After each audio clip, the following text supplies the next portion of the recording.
My name is Louis Odianosa Ojomo. I hail from Idigun Quarter in Amedosha, Uromi. Hello and welcome to Obehi Podcast. I'm your host, Obehi A14, and I strongly believe that everyone has a story to share. Now let's get started with this episode.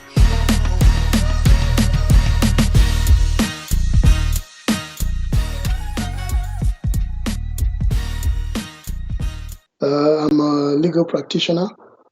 My practice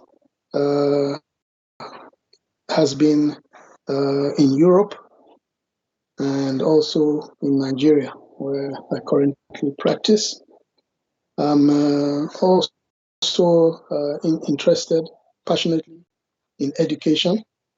I founded a school sometime in 2000 where I hope to do two things: educate children honestly and also to employ labor. All right, thank you so much, sir. I appreciate that. You see, actually, this is part of a series that is on Esan or Esan, actually, because the Esan is the European didn't know how to pronounce Esan, so they say Esan, but the real name actually is Esan. The Esan people of Nigeria, our culture, our reality, who we are, where we are coming from, everything about us.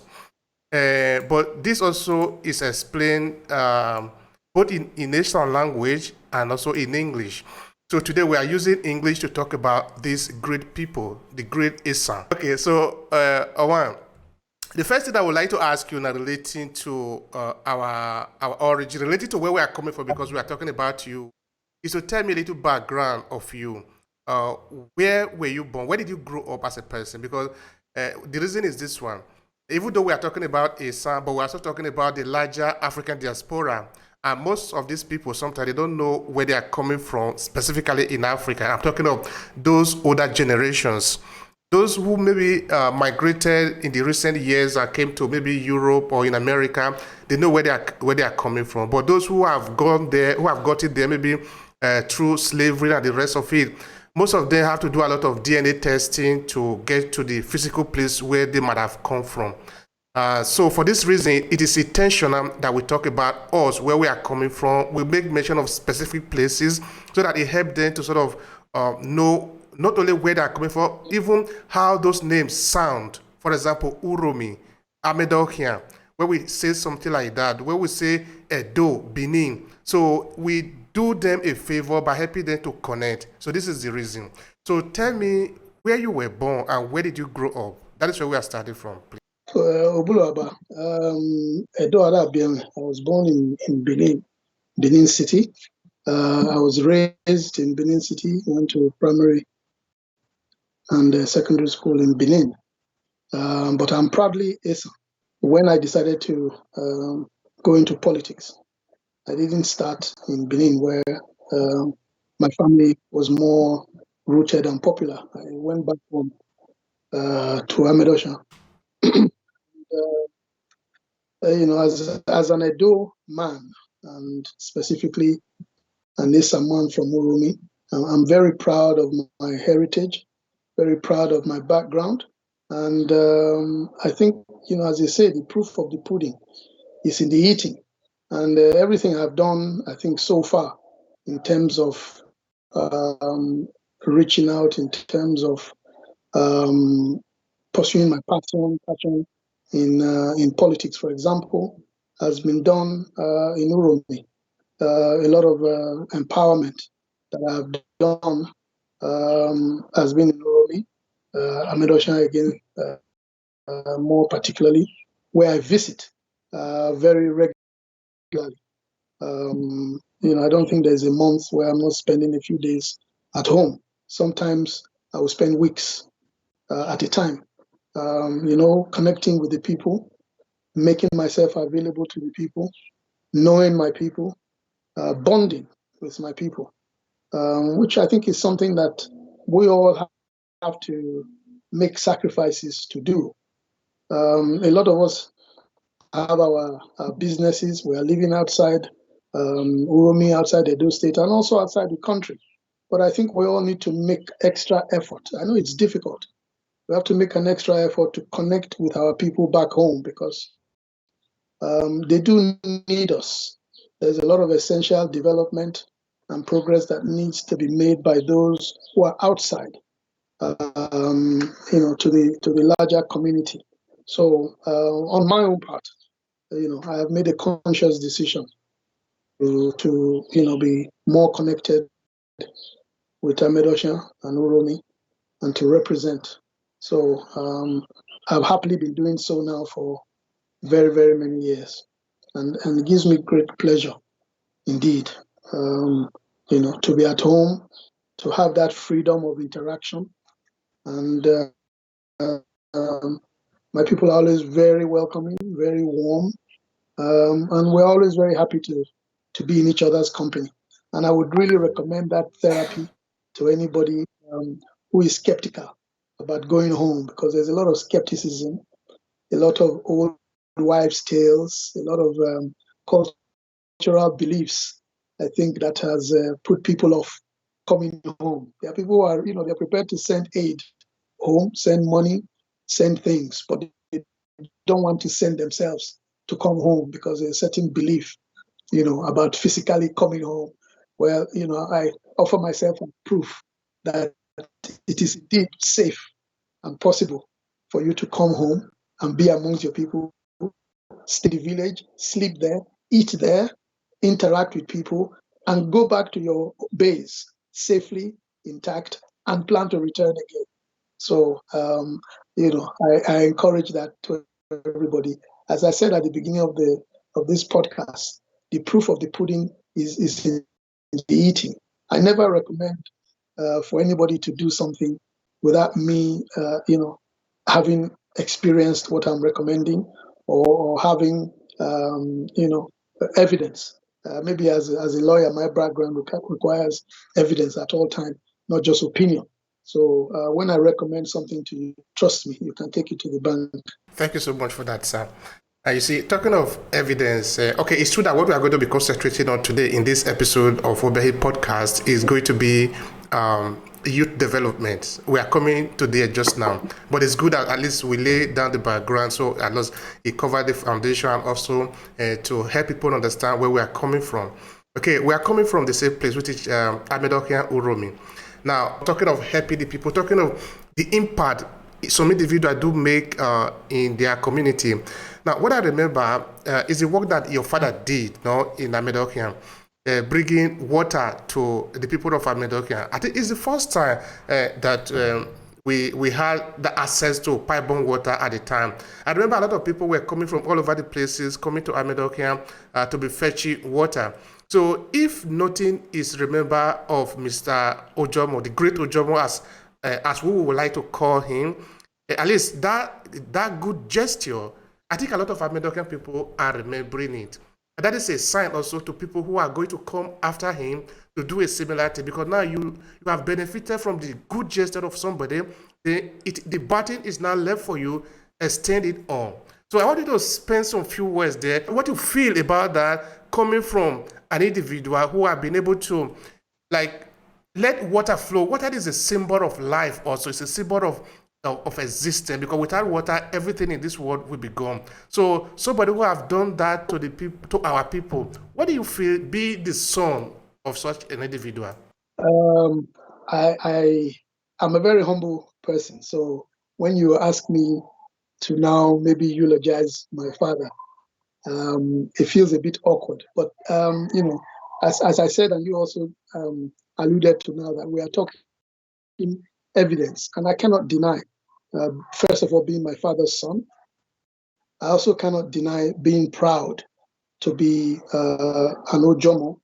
I also cannot deny being proud of the achievements of my father, especially when one considers that at the time when he exhibited immense philanthropy in Esanland, he wasn't seeking political office. He wasn't asking for a thank you. He wasn't laying foundation for anything. He simply did what he did because He was an Esan son, an Uromi son, an Amedoshan son, and he felt that he needed to also give back to the community based on how generous God had been to him. Especially when you consider that at 5 years old, my father was an orphan, and came to Benin at that time, and God was generous and kind to him, and made him a man amongst men. And coming to the things he did in Uromi, as you correctly said, my father, I think, provided the first borehole in the entire Esanland, which was located in Amedosha at the time. And yes, people came from all over Esanland to come and fetch water for free, if I may add, at that borehole site. There are many things he did as well. I remember my father connected electricity all the way to Amedosha from Ango 90 all the way down through Ukoni, all the way to Amedosha. So, everybody had electricity at the time. And it was also free because he paid everybody's electricity bill at the time. And he also brought telephone to Uromi, to Amedosha. Yes, at the time, of course, a lot of the youngsters today don't know what it is like to have a landline phone where you actually were dialing. We're all used to the mobile phone now. But at the time, he brought telephone lines to Amedosha, and whoever wanted a telephone line, because he felt people needed to be able to communicate with their brothers, sisters, who were outside Rome at the time, and he would pay everybody's telephone bill as well. And he offered free education, for all the sons and daughters who sought education at the time, and so many other things, providing jobs, setting people up in business, and of course the usual Inwa festivities and recognizing the elders, and generally doing things in the community and always being available to them.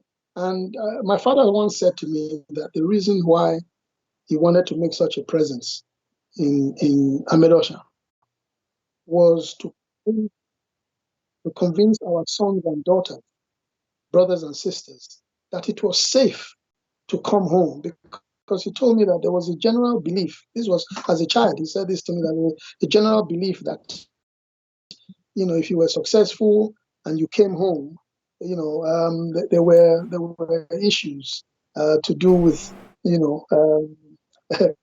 witchcraft and things like that, taboos, and that if you were successful and you came home, it was likely that eyes that unwanted eyes would be fixed on you, and people felt that that was a bad luck, and that things negatively would happen to you if you came home as a successful person. So he wanted to break this myth, this misconception, because he felt that this belief was stopping successful Esan men and women from coming home and giving back to the community, because of this fear that if they came back home, they would either die or lose their fortunes. So he was willing to,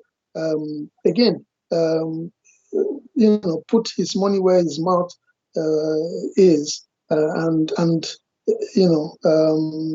let the taste of the bread be in the eating, and use himself as an example to show to people that this thing is something that they shouldn't be afraid of. And this was one of the reasons why, he used himself as an example. And I trusted my father 100%. And this is what also spurred me on to return home, having spent so many years living abroad, to come home and also start to make my own contribution. My father's shoes were always going to be too big for me to, fit into. But, I learned some things from him. And I believe that, I could also take a leaf from his book, come home without fear of anything happening to me, live amongst my people who have shown that they love me and I love them. And I'm so happy that, I listened and trusted in my father's philosophy. And over many years now, decades now, since I've been making myself very visible in Ahmed Oshan community and Uromi at large. I'm fit, I'm hale, I'm hearty. Nothing negative has happened to me.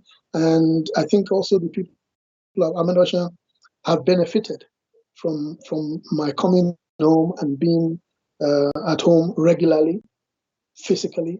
And I must also say that I have also benefited immensely from coming home. I have made friends of my families. I know people down to their houses. I can tell you, oh, this person is on this street, this person is on this street, this person is in Bigo, this person is here, this person is in Dedeva, this person is in Ikeke, all the different quarters in Ahmed Oshan. And for me, that's a great joy, to be able to walk from one house to the other. You're sitting down with people, you have a drink, you eat with the people, we all eat, you eat from the same bowl as your brother. There's nothing for me that is more joyful than this, and you can't buy it. And I would really recommend that for anybody who is thinking of coming home, but is skeptical about it. So I thank my father for the opportunity he gave me to understand the importance of being close to your people, of trying to also give back and assist, for those who may not be as fortunate as you, to also, be ready to share what you have. And my father was a phenomenal individual, very, very warm, very loving, and giving to some people would say to a fault. And he had very laudable ideas about what to do with Ahmed Oshan, about development and trying to expand that area. And he actually made a promise which he had started, but due to some community reasons as well, stopped. He was going to actually break down every house in Ahmed Oshan and rebuild to international standards. He will break down your house. That was the promise, and he will build another house for you. Not a mud, break down your mud hut and build you a block and concrete a building to try and transform, Ahmed Oshan. And he used the people he knew those days in government as well to make a road. So the road that goes from Uromi town to Uba was actually constructed during the military era through my father's connections and friends that he had in government at the time to construct that road and to have it tarred at the time, because he was a proud Ahmed Oshan's son. His mother came from Uba. So Ahmed Oshan Uba had a special place in my father's heart. So Chief Ojomo, Chief Henry Michael Agbo Ojomo, was very proud to come from Ahmed Oshan, like I am. And again, he was the first Uromi man to ever to be made a chief in the Benin Kingdom by the Oba of Benin. So today now we have more non-indigenous, non-Beninese who are chiefs in the palace of the Benin Kingdom. The door was opened by my late father, who the Oba of Benin saw fit to honor him with a very high title. And my father went through the Inyahe ceremony in Benin, where for 1 week he was the Oba of Benin. He actually, took over the functions of the Oba of Benin for 1 week. And at the time, I don't think there were more than 3 chiefs in Benin Kingdom who went through that, to perform that ceremony, because it was very, very demanding, but it was highly respectable. And I think that again was my father giving recognition to Ahmed Oshan, because the Oba of Benin at that time, by Rediawa, actually visited Ahmed Oshan personally. And you know that the Oba of Benin, particularly Rediawa, hardly ever left his palace. So for him to have, come to Benin, to Uromi, to come to Ahmed Oshan, he put Ahmed Oshan on the map. again. So, you would not go to the palace of the Oba and say you're from Amadosha, and that there would not be a special recognition for you because, they keep good records. And so again, Chief Emi Ojomo tried to do all that he can as a proud Amadoshan son. And I too follow in his footsteps. I'm very proud to be from Amadosha. Thank you so much. My eyes is full of joy, of admiration of the people that we are. Thank you so much for that, sir. I really appreciate that. And you see, one of the things that we're actually taking on in this project is to dig into our history. This is also part of our history, that we need to look into us as a people, where we are coming from. Of course, we're not going to expect somebody to come and do this job for us. We are going to be the one to do it. And like Chief Ojomo, may his soul rest in peace, has done to the people. I think each and every one of us now that are coming from Amedok and from Uro, we need to ask ourselves, what can we do? We might not necessarily do what he has done, because he has done his own part. Now it is my turn, it is your turn, it is the person's turn who is listening to us to ask, what can I do too to contribute to these great people? Because I'm beginning to understand that we are actually a great people, the people of Amedok and Uromi. We are a great people, and I strongly believe that what your father has done, what you are doing today, is actually in the same line, which is philanthropism. What are you doing in line with your work of contributing to the people of Amedok? Explain it to me a little bit better. Okay. Let me first of all say one thing. I'm very private and guarded about whatever I do for anybody. That's what I think. What I like to believe, whatever anybody does, you do it as a contract between you and God. It's not an opportunity for you to run your mouth and brag about how you have helped anybody, because I think we are put on this earth not to be just on. And if you are fortunate and you are lucky and you are blessed, I think you are meant to share. I think God blesses people for you to be able to carry other people as well. And the mark of the riches of a man is not what he has in the bank, but the amount of lives that he has affected. And that's one thing I learned from my father. Apart from the really massive public works that my father did, you would never one day hear my father said to somebody, "Oh, I helped this person specifically," unless the person said it. My father never believed in making noise about what he did. But in answer to your question, I can say generally that Amedosha is a farming community. I can tell you that I've assisted people at home in being self-employed, in being masters of themselves, in terms of farming, in providing farm equipment, providing fertilizer, providing insecticides, weed killer. This to people may sound very simple, but people have large farms, and in order for you to fertilize your farm, you have to get bags of fertilizer. In order for you to make sure that bugs and insects do not feast on your crops, you also have to spray, as we say, you have to spray your farm, and this takes quite a bit of chemicals to do. And when you are involved with many people and many farms, this does add up to quite a bit. And assisting people in this regard to make sure that they can farm, they can buy seedlings and cuttings, because we farm cassava, we farm yams, we farm pepper, and of course we do, and a few other crops. There's banana, of course, plantain.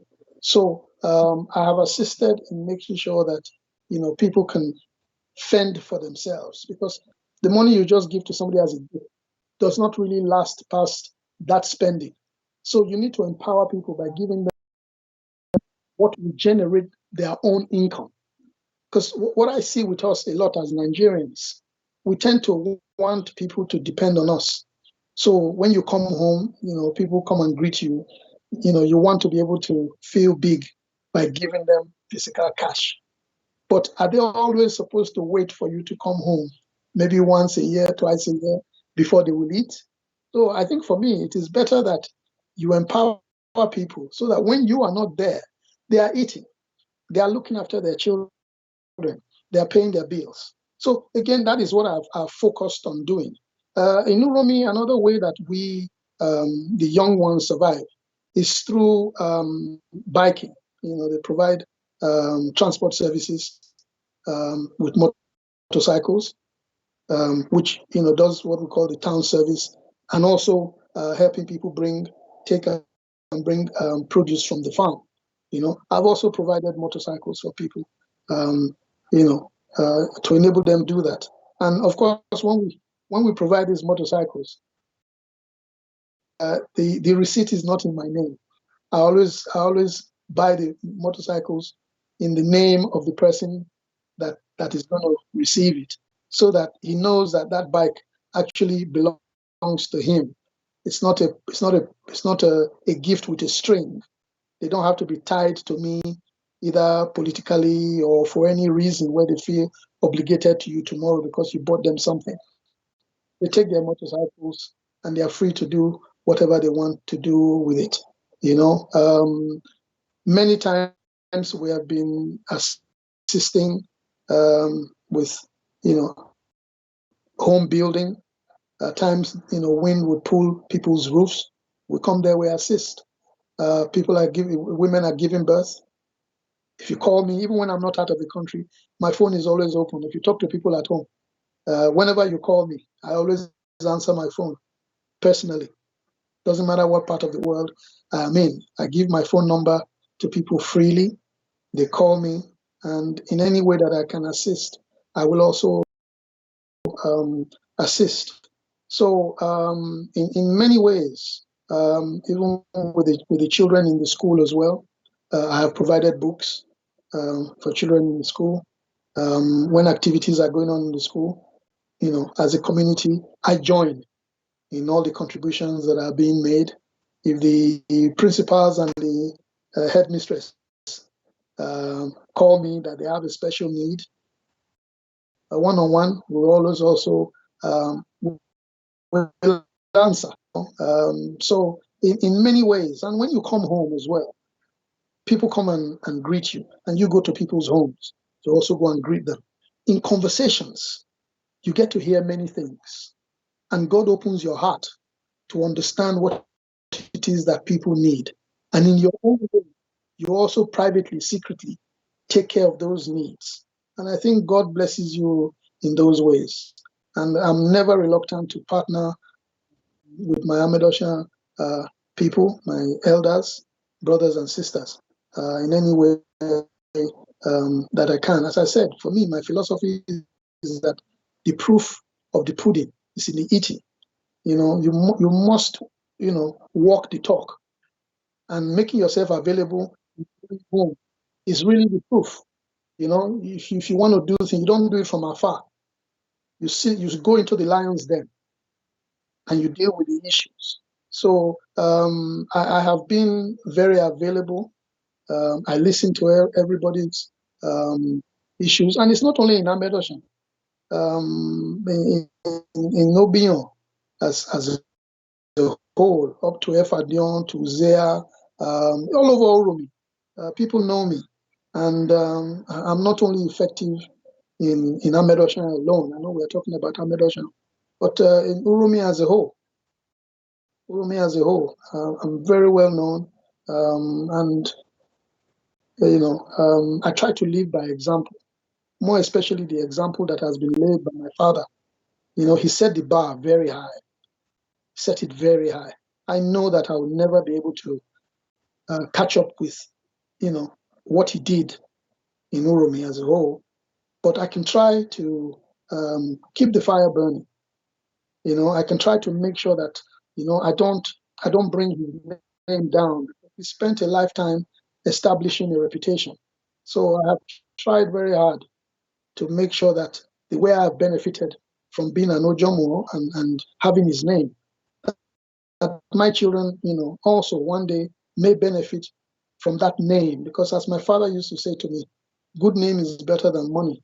And I think that is really an important message to deliver. So again, I think the question you asked me was, how have I tried to impact the community? When I came in, I joined politics in Uromi sometime in 2006. We were a one-party system community. It was just the PDP. And nothing was wrong with that. But you know that in every democracy, there must be choice. That is the essence of democracy, that you have choice, that you have options. You cannot have a democracy in a one-party system. At that time, PDP was the only party you would hear. And then we came up that time with AC, and we were spreading another message through the message of the Action Congress. And I think having a credible opposition at the time, an effective opposition, made people wake up to the true responsibilities of the people. At that time, people didn't even know what the constituency vote was. People didn't know what their elected representatives were supposed to do for them. We just saw politics as a time when one day of 4 years, you just come, people give you money, you vote them in, and then for the next 4 years, you don't hear from them. They become your masters, whereas they should be servants. I decided that what I was going to do was to enlighten our people, for them to understand the responsibility that politics, politicians, government, and governance had towards them, to let the people know that they had every right to expect government to benefit them, that they have every right to have high expectations from governance, and that government actually owed them something and not they owing the government something. So over that time, government, I think we were able to enlighten people. I used to go around through all the various quarters in the political ward 7, for example, constituency 2, because I contested at one time for House of Assembly, and that period for me was very exciting because I had the opportunity of going around constituency 2 in Esan Northeast and talking to people about what their expectations of government should be, having a different voice. Because at one time, I think politicians just took the people for granted. They didn't feel that they had any cause or need to explain to them or distribute this thing we call the dividends of democracy. People weren't feeling the dividends of democracy because our politicians were very arrogant. The Atalefo attitude, even election wasn't really election, it was selection. That's what it was. If you were I don't know if it was. I think that is what it is. What it still is. Yes, well, yes, it still is in a way, yes, and we can discuss that. But at that time, it was so crude. It was so crude that you didn't even have to vote. If you went to the ballot box, you went to go and vote, it really didn't matter. Elections results and people who were going to go were already written months before the election. People who were going to go were already known before the election was even held. It was that crude. There was a time when really, politics in Uromi was that simplified. It was so basic that going for an election was just like a day out. So I think we changed the narrative. Since 1999, nascent democracy, it was important that we also started to feel the democracy in Amedosha, in Uromi. And I can assure you that the involvement of myself and many other young, youthful, enterprising, bold, I must say very bold, because at that time, to say you were going against the established processes at that time, you really needed to be a bold person, had to be. And so we took the bull by the horn. We set out on a project of spreading a different language, a different message to people about what their expectations of politics should be, about what politicians were supposed to deliver home for us. And this started to change people's expectations and understanding. And, it is good where you are having change of baton. So today, the PDP wins. Tomorrow, APC wins. It never used to be like that. It was just one party, always. You can go to sleep, the result was going to be. So I say that people like myself, we went to Uromi, to Amedosha. We took risks. We took the bull by the horns, and we said we were not going to be part of we would not join the established protocol, because we're in a democracy. And these are the serious ingredients of democracy. And again, we have to, the proof of the pudding is in the eating, as I keep saying. We must be led by evidence.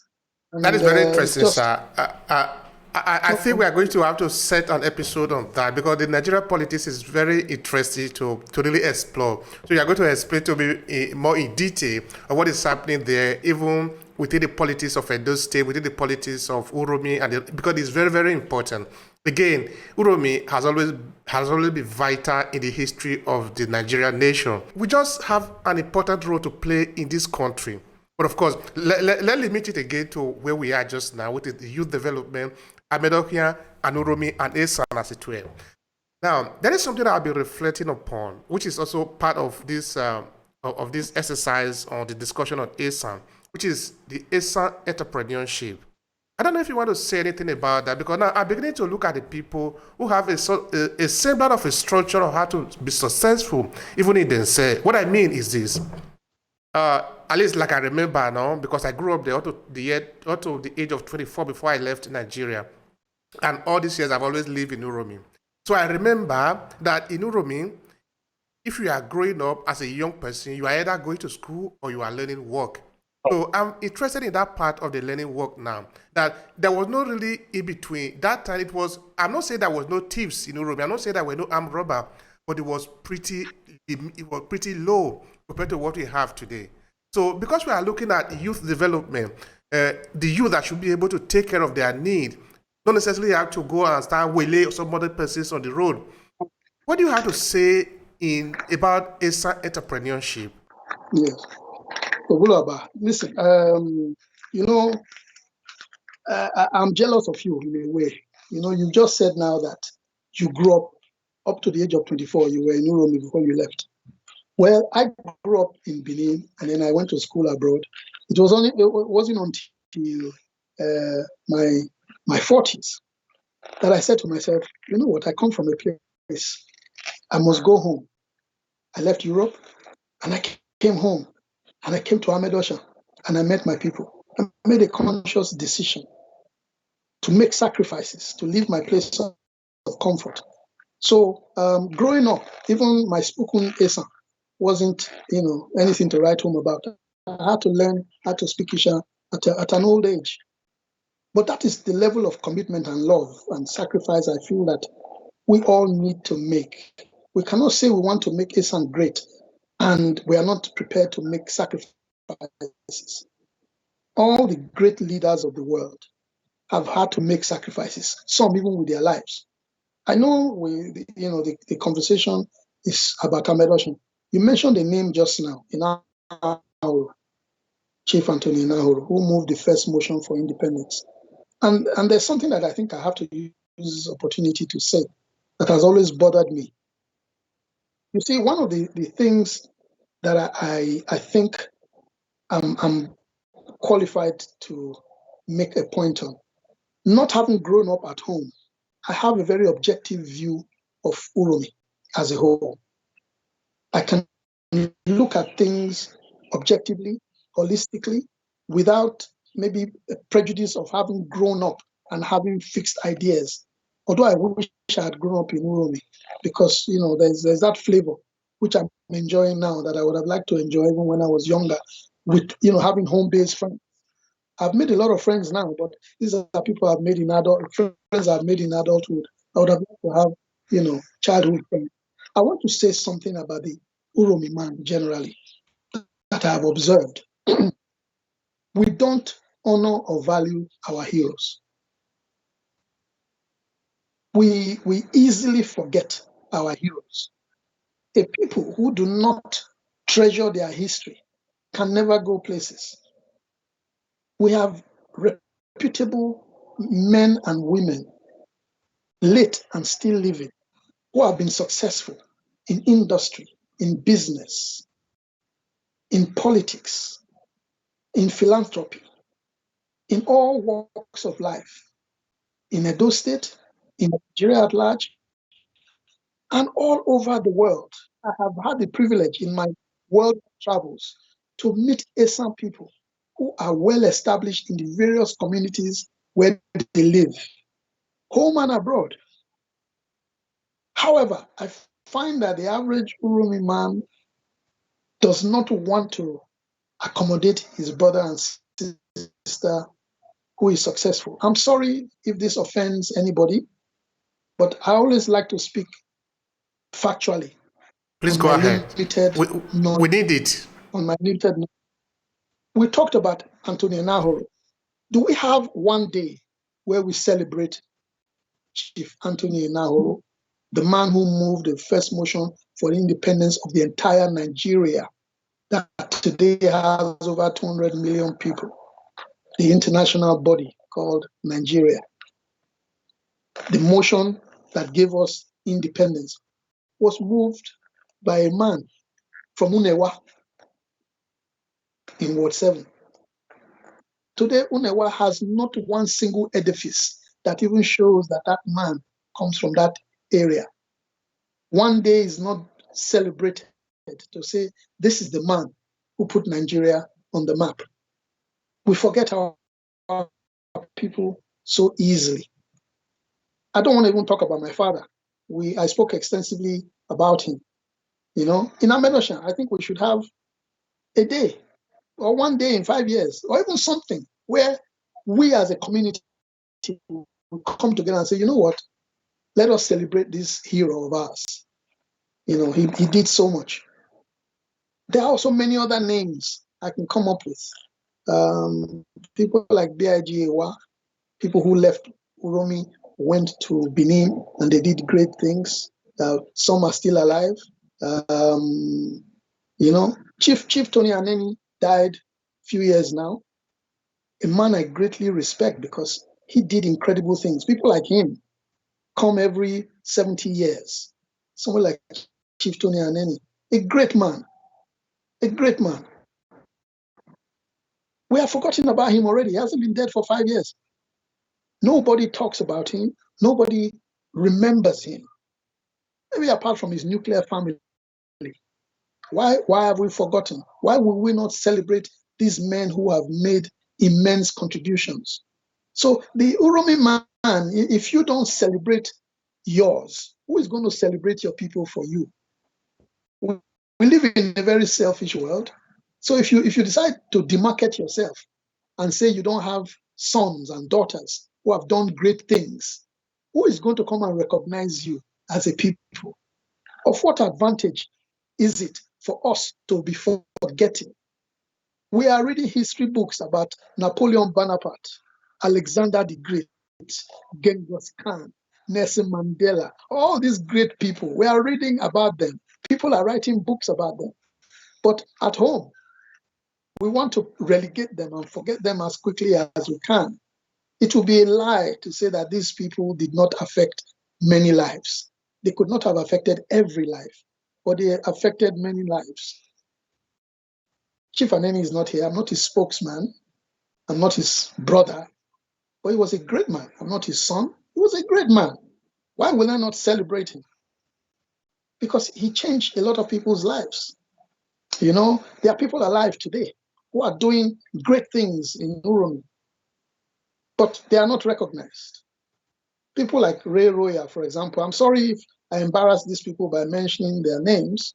These are people that I can mention many people. And we need to embrace our people, right? I don't even want to talk about politicians who are in Uromi or have been in Uromi, who have held positions. In as much as we would like to criticize people, because being critical is the easiest thing to do, but they have also helped people. Many of them have provided employment. They have put people, to work. They have done projects, and then there's the money. Every time you're giving money, we need to spend more time being grateful than being, bitter about things that don't really matter. So for me, I just think that Uromi people and Uromi land has so many great sons and daughters that we should be proud. We should be marking days. We should have days where we will have maybe an Uromi day, where that day we're just enumerating past sons and daughters. Then for those youth who are listening in that forum, they will also they will aspire to come to the great heights that these fellow sons and daughters, that they also reached. Because at the end of the day, it's the same air and the water that these people drank, that the youth are also drinking today. And see where they got to in life. I think for me, that is greatest inspiration that we can ever give to any person, to give true testimony, to say, "Oh, bye. Well, only brother, Uromi Onabai. See where he is today. See what he did." People like Anestoni, these are people who were just humongous. They all came from Uromi. President today, Chief Agamome, for example. Chief Agamome is a 22nd century man. He's a man who has done such great things, a man who embraces technology, a man who is highly successful in business, a philanthropist extraordinaire. People like this should be celebrated. People should know that they have sons and daughters like this, and that would make us aspire to want to be like them and give us, a sense of belonging, sense of pride. In these days in Nigeria, we no longer have pride. We are no longer proud to be Nigerians because there's so much nonsense that happens because we are Nigerians. So if we can also get a message that is positive from anywhere, let us also search for those messages and disseminate them to the youth, to our communities, to restore that sense of pride that we used to have to be an Uromi citizen, to be from Amedoshan specifically, because in Amedoshan we also have great sons and daughters. Not Chief Ojomo, no, many have even come and done amazing things since Chief Eme Ojomo. That's the truth. You look at Amedoshan now today. New houses are springing up. The town is booming. We have sons and daughters living in Europe, Malaysia, all over the place, and they come home. Well, my brother, if maybe you come home Easter, Christmas, you say Uromi will be bubbly. Uromi is like Las Vegas. That is testimony to the sons and daughters we have now living abroad. Now, what will happen if they are encouraged to come home, set up industry, take up on entrepreneurial initiatives in Amedoshan? You will see that there will be exponential growth in the shortest period of time. But if when you come home, rather than be embraced, people are turning their nose up at you and they're not happy for the progress you are making and all that, there'll be a reluctance to do things at home. So I think we also need to step up, to be more embracing and more accommodating and encouraging of our sons and daughters who are doing marvelously well outside. And as I always say to people, I say, well, Medo shall not be carry last. It's true, my brother. We are doing such great things. I meet brothers and sisters all over the world, and they say to me, bros, how are you managing to go home? I say, just come and try. So I would like it that when they try to come, they will also find that the environment is accommodating, you know. So for me, that is really a message that I have, that I think Uromi as a whole, we should set up a day where we recognize our heroes past and present, and let us have a sense of pride. Our Onuje is doing very well, is leading us well, you know. We should also, stand by him, encourage him. And of course, no man is an island of knowledge. Kings have they have their cabinet for a single reason, that this cabinet, the chiefs and elders, they come from other communities. So they bring feedback to the king and help him to make sure they steady his administration. So if we have a listening energy, those who are serving him should, come up with honest information, and assist him to add more value to Uromi. He's doing fantastically well, but every good project can be bettered. The technology we are using to have this conversation today, 5 years ago, it existed. Not that it wasn't bad, but people keep building on a good thing. So iPhone 9, iPhone 6, iPhone 13, whatever. It's not that iPhone 6 wasn't good, but people are looking to continuously develop. And this is, what excites me about, the Western world, is that they are never happy with wherever they are. They want to keep adding value, and this is one thing that I have, that I enjoy, is, their success is not really about making money. It's really about adding value to your environment. That is what I think is success. When you are adding value, you are making more people happy. That is success. So you can be very poor and yet be successful in terms of the impact that you are making in people's lives. That is one thing I definitely learned from my father. He was at his happiest when he was making other people happy. That is probably the real essence of life. Maybe that is the whole essence of life, as it were, no? You see, when you were talking just now, it appeared to me that all of us are in sync about this project, no?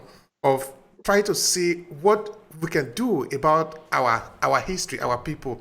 You see, the Nigerian government, for example, okay, I'm not really going into politics. Like I said before, we're going to have a special day for that. We're going to talk politics. For the fact that we don't regard history, we don't look at history as something important to teach people. It's a way of making people to even hate themselves. Because if you don't know where you are coming from, how can you know where you are going? Because that is exactly what history does, because it tells you where you are coming from. What has your ancestors done? One of the initial episodes we did on this Esan conversation has been, where is Amedoki and people coming from? And I really thank Mr. Godwin Itula from Ikeke, who explained to us, and of course we expanded on that when I interviewed Mr. Austin Isibeme. All these are vital information. And how do you expect people to know if you don't tell them? This is what history does. I'm beginning to open it up. I have some team that are working with me. We're going to come with a lot of text material and also audio and video material about these stories. And they are very important because this is our history. This tells us who we are. We can't just be eating pounded yam and rice and say this is the end of it. No, it's not the end of it. We must make sure that we know who we are. Where are we coming from? What have we done before? So now the question is, do you think that is a way that we can better understand our entrepreneurial journey? So at least that is very important for us. In a way that the young people can sort of have a way of sustaining themselves. Is there something we can learn from among us that can help us be self-sustaining? Because I say again, at a time in Uromi, you are either going to school or learning work. You must learn something. I want you to speak to that entrepreneurship as a way of youth development. Yes, thank you.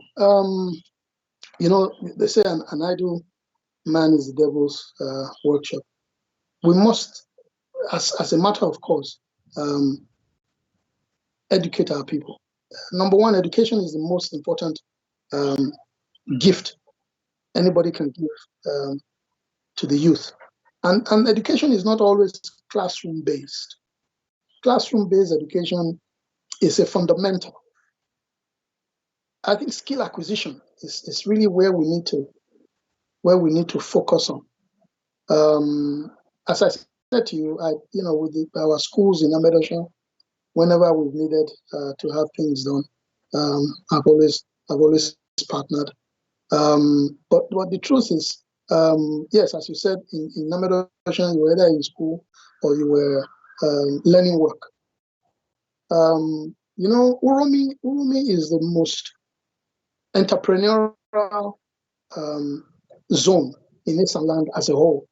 It is the hub of commerce in Esanland.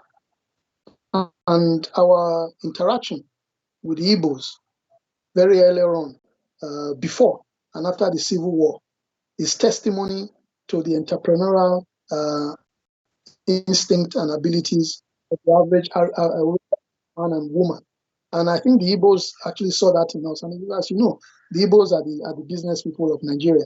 And Uromi has possibly, I think, yes, the highest population of generational resident Igbo people. In fact, the Igbo people I've met that you don't know they're Igbos until you see their name. So in terms of business, the average Asian man, Asian woman, the women are very industrial, farmers, traders. So we've always had that ability to generate money, to make money. So what I think we need for the youth to really make us empowered is, first of all, education. Between when the child is born and 16, I think we must have that minimum period where they must go to structured education, where they have to have structured education, where they learn to read and write up until secondary school level. Now, we've always believed in Nigeria that every child must go to university, he must have masters. Those days are gone. The movers and shakers of the world today don't necessarily have a university degree, but they are skilled. We must go to school first to get a basic sound education. That is the first thing.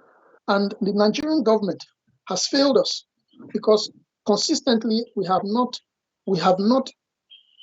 provided more than 13% share in our budget to be dedicated to education in Nigeria.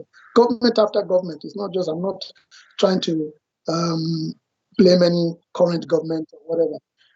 This is how we have been doing it.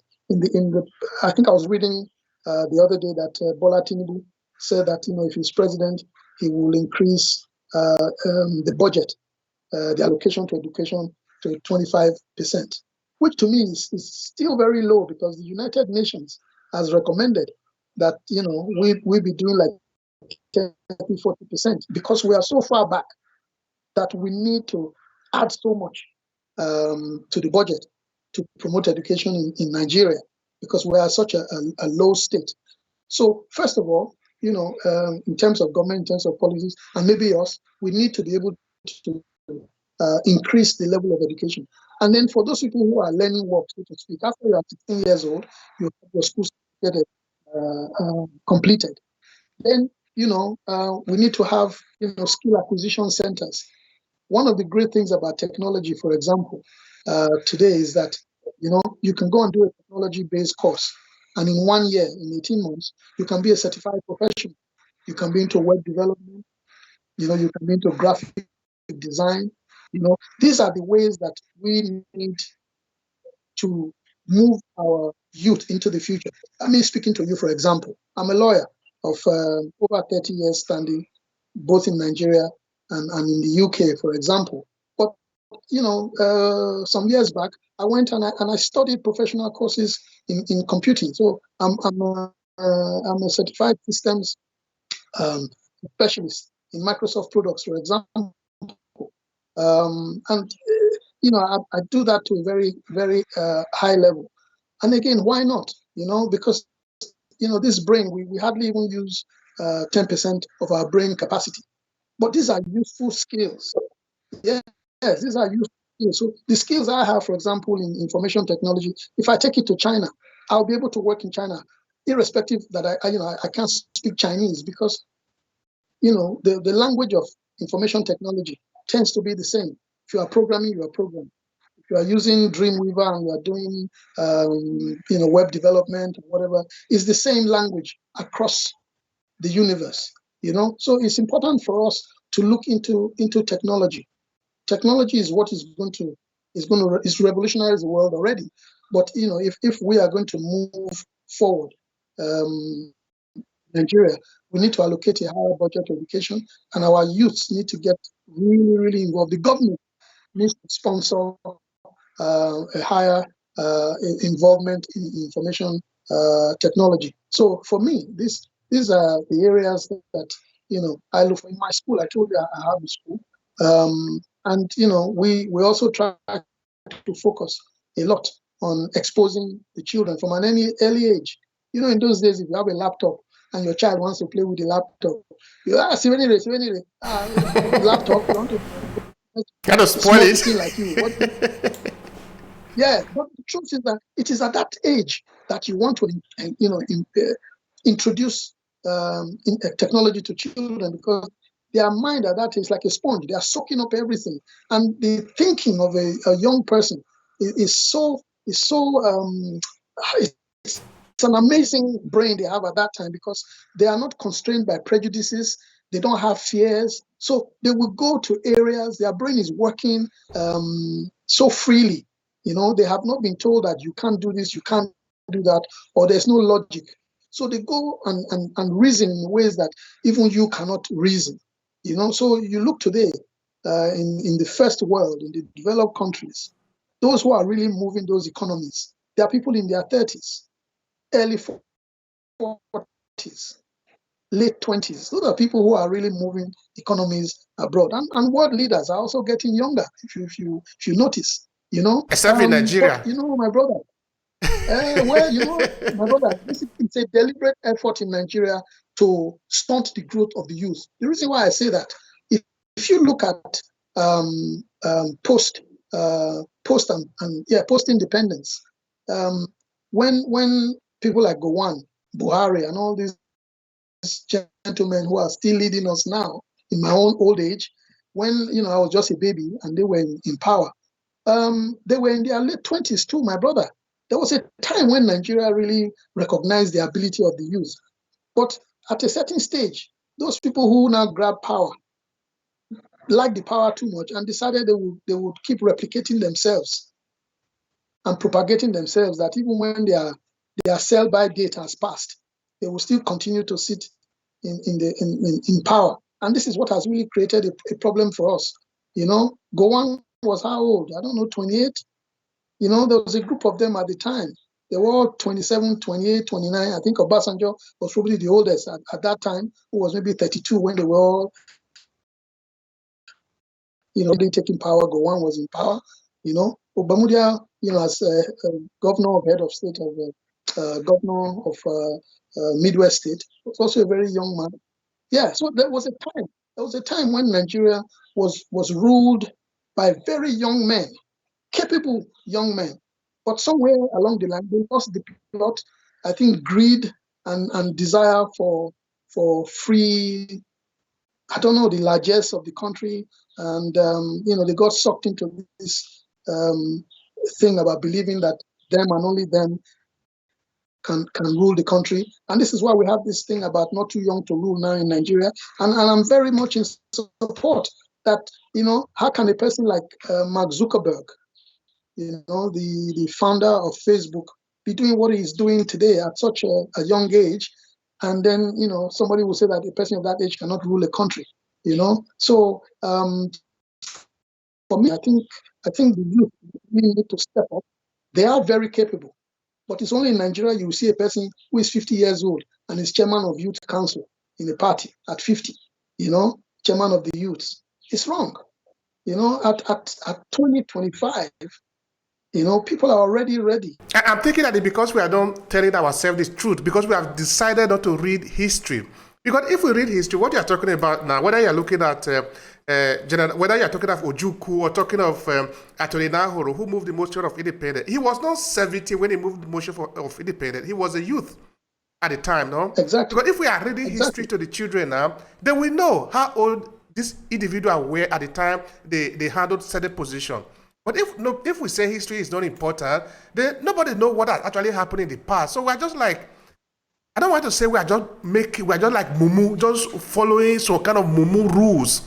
We're supposed to understand that in the United States, for example, okay, I know we have also an old man there as a president, but the thing is that, there are these parastatals. Okay, let me tell you one thing that happened. I was visiting Nigeria that time. That was 2013. So I got to the airport in Lagos. So there was this custom officer who was supposed to respond to a question that was asked to her by a flight attendant. Now, first of all, the way that she responded was very annoying to me. Like, she didn't want to talk to the person that was asking her question. Secondly, the thing that actually was very annoying to me the most was that she was too old to be the person in the gate, because the people that are coming to Nigeria now are seeing this one as the image of Nigeria. Now you ask yourself, you go take KLM, take Air France, you go there, you see young people fresh, they are smiling, they know what they are doing. Why should we put old people in the gate? Where are the young, beautiful Nigerian ladies, handsome Nigerian men who are supposed to be there? When you come to Nigeria, they will smile at you. Oh, welcome to Nigeria. Why should you put somebody that is as old as my father, as my mother, as a custom officer? What happened to the younger people? Yes. There's really nothing wrong with having old people in any environment. There's something wrong when you don't put them in the right place in the environment. I think that's what is wrong.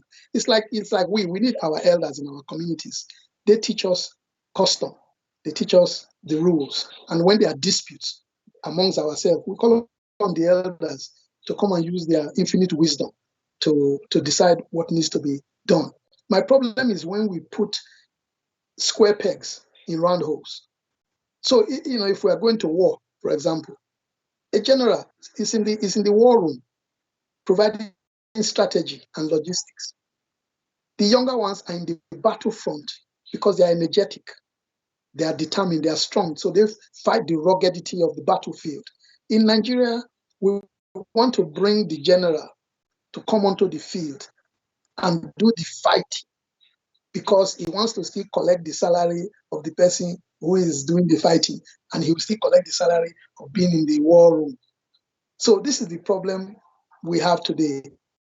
Why in Nigeria we will have an ambassador, we will have a minister who is in their 80s. Do you remember the last ambassador, the one before this one, who was ambassador to the United States of America? It was an embarrassment to see him. We will all get old, but it is a disgrace when you bring somebody to the international sphere and say this is the best we have to offer as the ambassador to the United States of America. America is such a strategic and important country to the world. That's the right word, the strategy. This is the ambassador from Nigeria that you are offering to the United States. It makes us look, let me borrow your word again, you're very correct. It makes us look very mugu. Could there be Malu? Really? Yes. So that was very embarrassing seeing that. So a lot of our leaders, again, I'm sorry, the present leaders we are fielding today. My brother, you will not go to any shop now and you will see maybe you are going to buy milk and you look and there's a date on the milk. It says expired 1/3/2019. You're going to go and buy that product that is expired in 2019. But in Nigeria, that's the product that we buy. That's the product we advertise. I know that we're not talking politics. I know that we're not talking politics today, though. After what has happened to Buhari, people, I think that Nigerian people should have understand the implication of looking for an old person to be in the position of a man who is going to be running. We need people that are energetic. Why would you bring people like Tinubu aspiring to become president at this age? I'm not saying he's a bad person, but like you said, if you put the wrong thing in the wrong place at the right time, the machine is going to break down. Yeah, I said unfortunately, this is a Nigerian phenomenon. You know, we do what Fela call paddy government. It has been going on for a long time. We just passed the baton, like in a relay. Your turn. When you finish, you give me the baton again. Oh, it's okay. When you see these old men, these politicians, when you see them quarreling, it's not quarreling about ideology. No, they're not quarreling about how they're going to make Nigeria better. They're just quarreling about food, bread and butter. That's what makes them quarrel. And then once they can sort out their individual financial wealth difficulties, they're okay again. While they are fighting, they attend each other's children's weddings. You see them, they all park their private jet next to each other, and, jolly and hug, while their supporters are killing themselves in our village. Sometimes in Amedosha, we almost fight on the election ground. There's so much tension and everything over leaders who don't really care about you. So the truth is that these old boys, they understand the formula that politics is just the best way for them to be making money without doing any serious work. So they have to maintain that system, and they will die in it, because these are people, if you remove them from politics, my brother, average politician, if you remove him from politics for 2 years, his lifestyle will be so miserable and so wretched. Take an average politician out of politics for 5 years, go and visit him again. His house will be in a very decrepit state.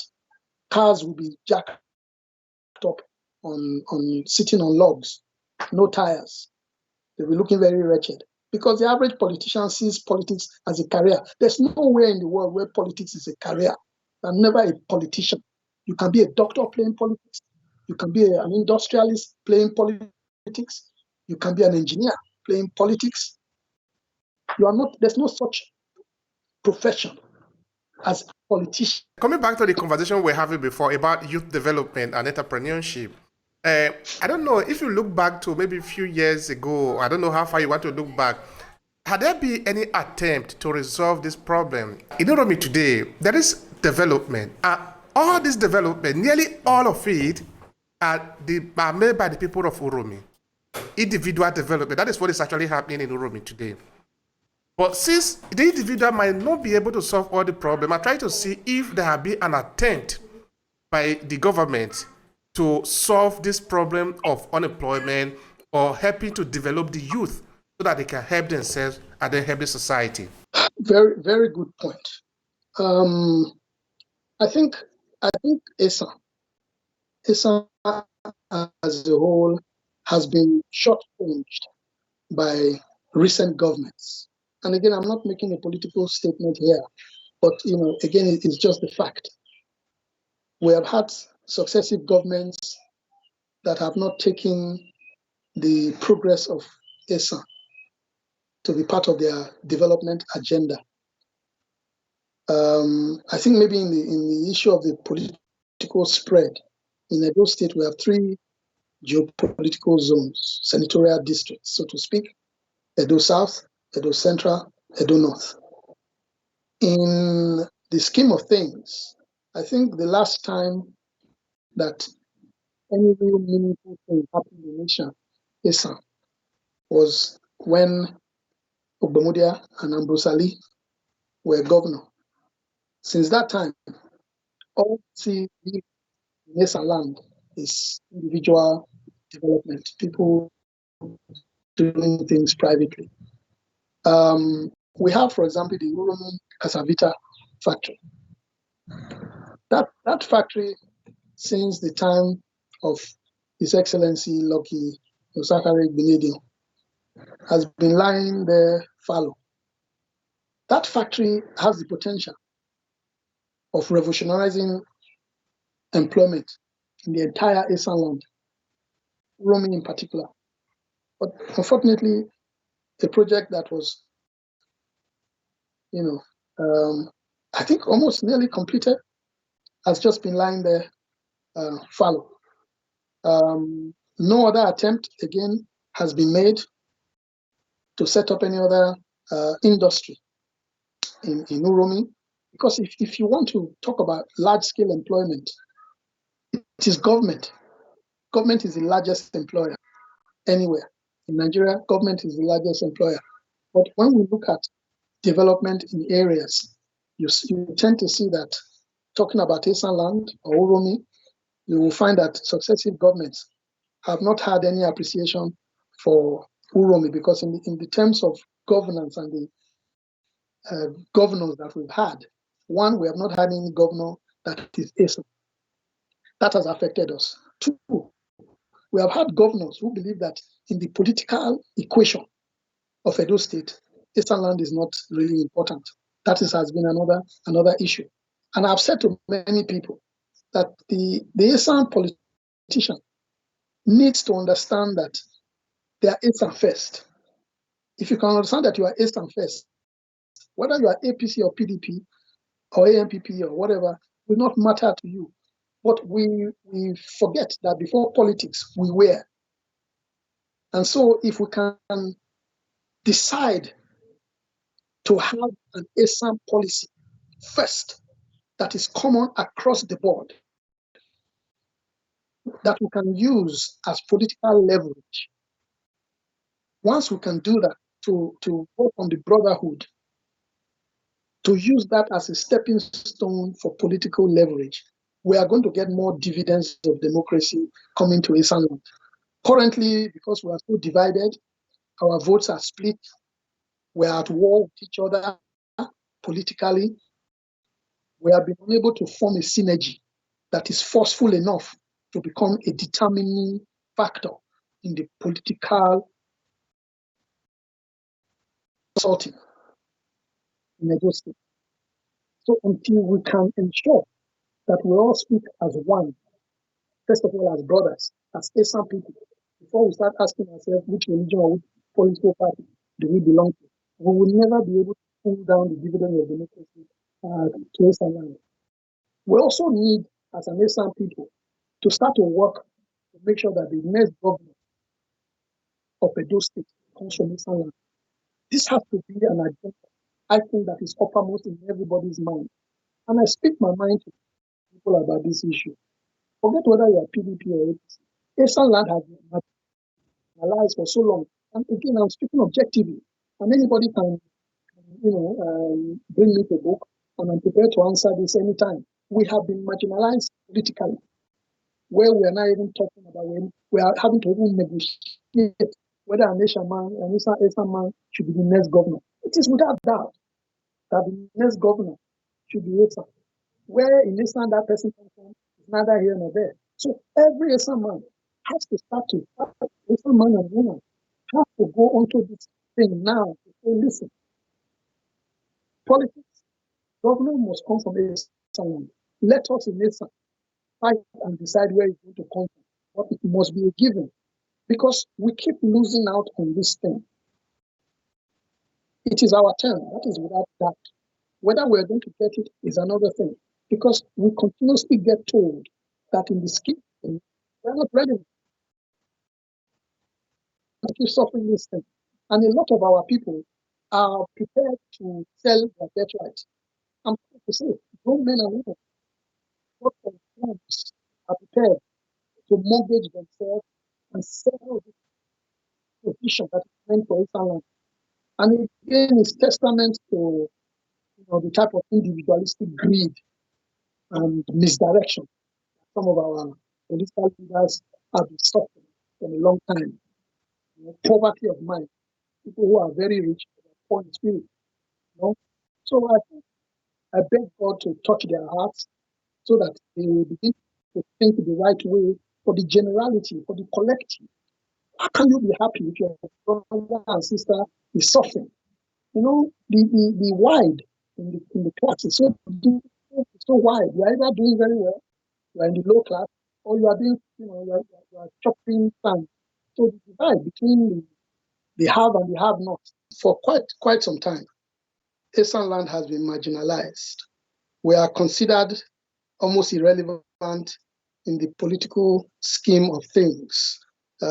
Based on the amount of votes we are told that we have to offer in any gubernatorial election, that between the three senatorial districts, Edo South, Edo Central, and Edo North, that Edo Central, which is Esanland, is not a determinant in the political structure or in the formula that creates a winning.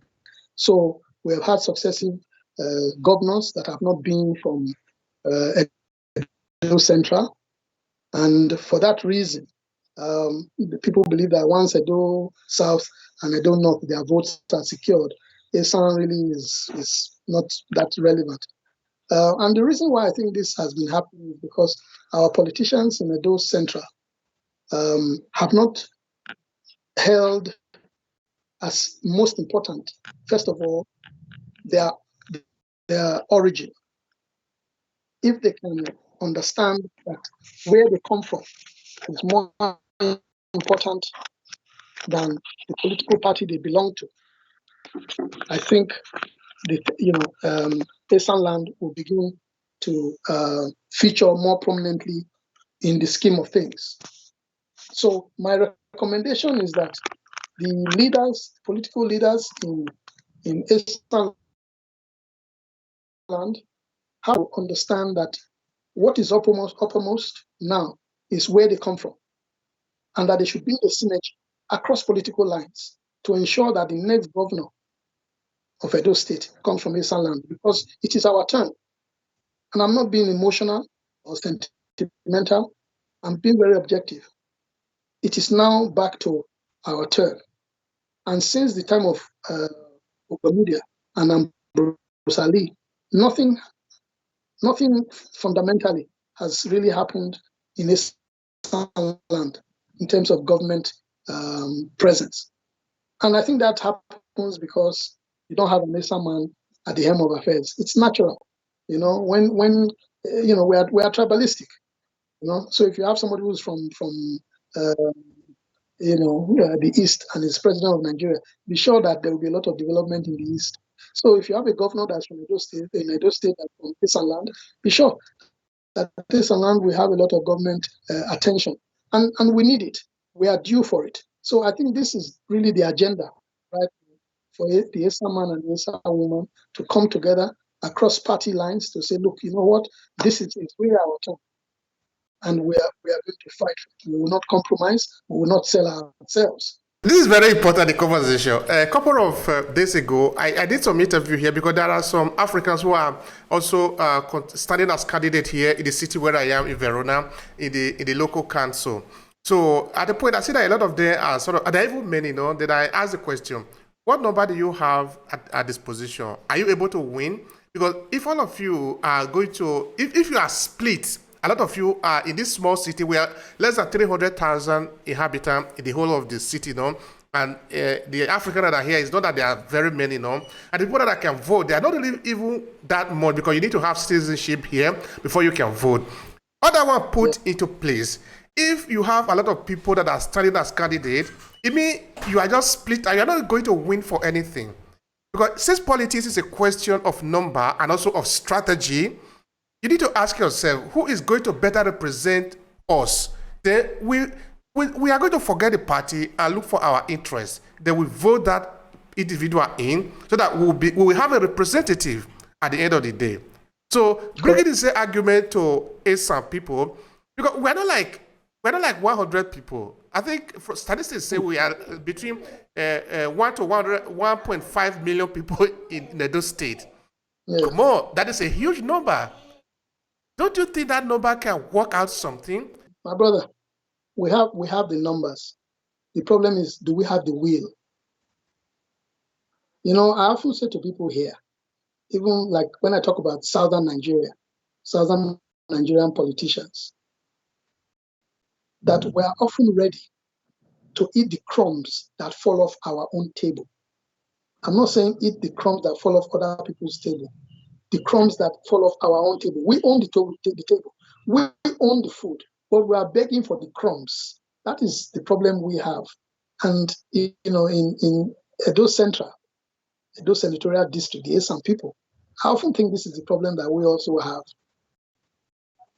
is that in chasing our own personal and individual aspirations, we have lost track of the greater goal.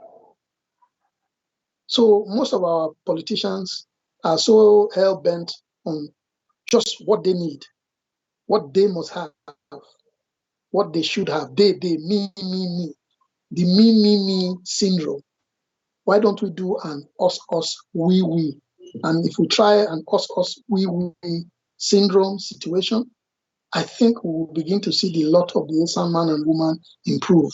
We have so far we have proven ourselves to be very self-centered and individualistic. You know, when I look at, for example, let me just digress, please permit me, the Fulani nation.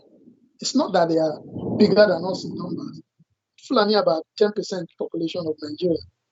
But when they have a common objective or a common enemy, they decide to put aside their problems, synergize, come together, and put all resources towards crushing that enemy. And once they've done that, they elevate themselves, and then they still resolve whatever problem they have to resolve. Unfortunately for us in the South, or maybe in Edo Central, we decide that our own problem is more important than the common enemy.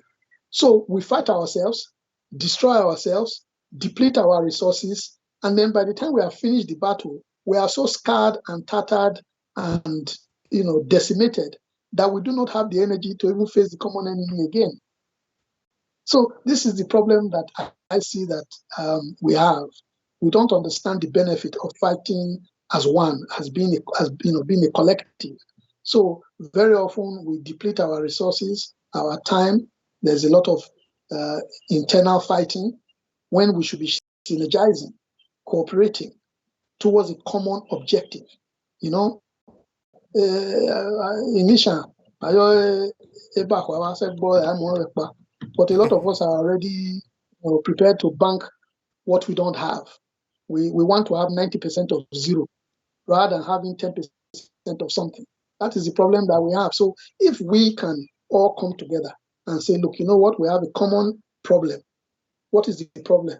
We don't have some people in government. How do we do this? Forget if you are APC, forget if you are PDP. Remember that you are Esan. Let us do what will take for Esan to get into that position. And my brother, if it's one person is governor, and then you will have more people in cabinet, be satisfied to be involved with the government. Take a small percentage of something than to say, well, I want to be only me, and then you have 0%, 100% of nothing. It is better for you to have a little percentage of something than to have 100% of nothing. So I think for the average Uromi man, Esan man, we need to start to understand that we should put aside our quarrels, our differences. We should be fighting for our survival now. And a person who knows that his future is threatened, he also needs sense. To whom brain is given, sense is expected. At times, the way we behave, I think we don't have sense, and we are mature. So, Esanland needs to survive. We are an endangered species. Esanland is an endangered species politically, and they are trying to relegate us into irrelevance. So we need to have a different strategy. Part of the solution you have also suggested, which is about putting aside our political party and look for a common interest. I think it was also Atodia Neni who said one time there is no permanent friend in politics, but there is permanent interest. So we must understand what is our permanent interest as a people. So if you are a politician coming from, I don't know, any part of Esan going to represent, you must understand what is your interest, because it's all about interest. And the strategy is needed to be able to safeguard that interest. All right. Now, coming back to the youth development, I'm going to ask you the last question there. What do you think what is your recommendation on how to solve this youth development in Esanland? Because that is our central conversation for today. What would you recommend as a way to find solution to that problem? Yeah. Number one, education. We must focus on education because an uneducated populace is an unempowered populace. There is power in education. So from 0 years to 16 years, our children must go to school. They must be well educated. After that, the second step is that government must pursue policy that encourages employment, skill acquisition, and knowledgeable information technology development. We need to go to information technology. These things are not quick fixes. These are policies that should have been implemented 15 years ago, and they will be reaping the dividends today. There's no quick fix in all these things I'm saying. However, you can accelerate the process. You can accelerate the process by embarking on skill acquisition center development. We have some skill acquisition centers currently, but they are only educating rats and snakes because those people don't have human beings. They are locked up. So government needs to rapidly invest in skill acquisition. In those days when I went to school, we had things like a technical drawing, where you were taught how to use, carpentry tools and things like that. The skill acquisition center teaching automobile mechanics, electrification, hair design, all these kind of things are supposed to, in 6 months, give you a skill that you can use to earn a living. This is what we have to do very quickly. This is the short term. This is the short term solution, is to empower our youth now with skills. How to repair a mobile phone. In 6 months, there are courses, that can teach you how to repair mobile phones in 6 months. So that in 6 months, a young boy, a young girl, and because it's brain work mostly. You don't have to go and carry a bag of cement. Our girls can also learn these courses. Let me tell you, for example, there are 4 girls. There are 4 girls that I've sponsored to do graphic designs. So if you want to do banners, you want to do flyers, you want to do short adverts on social media and things like that. These are girls, and they do all my graphic work. Is done by one of them, right? So she earns her money, right? And this course and this skill has been earned in about a year, but she has been doing it for like 3 years. So you get on experience by doing it. The practical and theoretical side can be learned in a space of time, and then the more you do it, the more you learn. You are in Verona, you know exactly what I'm talking about the importance of IT. I mean, what you are doing today, you are in Verona. I'm sitting here in my room in Nigeria. We are communicating.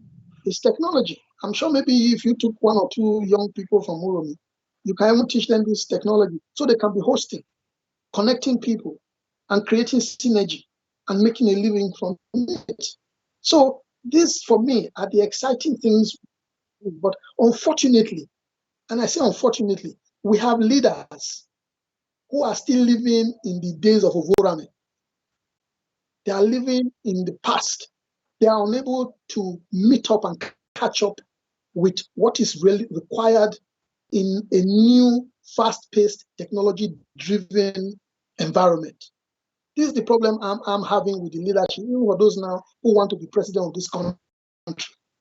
As experienced as they are, as rich and wealthy, connected as they are, however, ill-equipped to lead any country in a fast-paced 21st century technology-driven environment.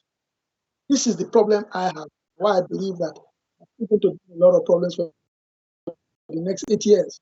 But so my suggestion is that, and any individual can do this. You can provide laptops. You can provide money for people to go and learn how to, do these courses. I've done things like this, and I think anybody can also do. You can set up cooperatives. I've also set up cooperatives for people. I paid for the cooperatives to be set up. The truth is that it's not a big deal. For 30,000 naira, you can set up cooperatives. So if you use, for 5 people, you said you use 150,000, you can set up 5 cooperatives where people come together in the village and they are doing palm kernel, or they are raising fish, or they are doing poultry. that thing enables them to have a registered group.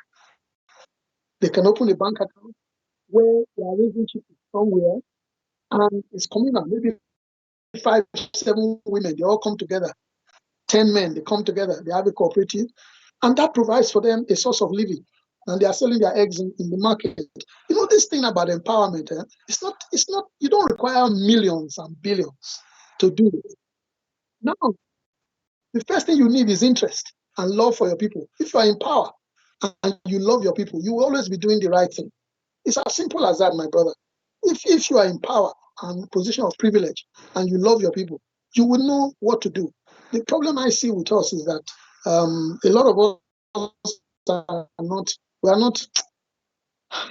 we don't have the other, you don't have your neighbor's interest at heart, but over time, maybe, we'll be touched to do that, because the point of having power, it's not just for yourself. So let me not digress. I'll answer your question again. I said, in the long term, we need to embark on government policy of education. It should be a requirement that every child goes to school up to the time they are 16 years old.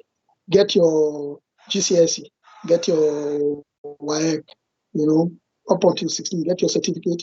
You leave school, and then you can go to tertiary education if you want, but you should be able to also pick up skills. Not everybody is engineered to be a professional in terms of being an engineer or a doctor or architect. No, it's not everybody's brain that is structured for that. We also need people who will become artisans, who will do electrification in your house, people who will fix your car, people who will fix your CCTV, people who will make your home a smart home. As you know, these days now, you can have TV cameras in your house, and you'll be in Verona, in Nigeria, in America, looking at your CCTV there and checking, make sure your compound is in order. There are youths who are doing stuff like that in Nigeria today. Youths are buying and selling shares. Youths are investing in art. That's another big thing now. Art in Nigeria is becoming a big thing, and Nigerians are hosting shows all over the world now, showcasing art. Well, of course, we know entertainment industry, music and videos. Nigeria is leading the world. So in the long term, we need to go into education. Medium term, we need to go into skill acquisition. In the very short term, we need to go into empowerment programs where we are providing things like cooperatives. We are providing very short-term skill-based education that can propel you from zero to making money in 6 months. Right? So those, for me, that's the kind of policy thrust I would pursue if I had the opportunity of being in a position where I can make a difference like that. However, you can ask me, well, must I be in a position to in government? No, I don't feel so. I wanted to be in the House of Assembly because I'm a lawyer, and I felt that making policy, making law, but it didn't work. That's fine. But I've even though I'm not in government, or I didn't get into government, I've written papers which I've submitted to people in government on policies that we can embark on that will make our lives a lot better. Some I've seen in 1 or 2 projects. I don't know what was done with the other, because I remember some years ago I wrote a 15-page paper cutting across all kinds of sectors in this economy. Even replanting economic trees back in our forest. All the forest reserves that are now savanna, that used to be jungle, need to go back to being jungle. We need to employ youths.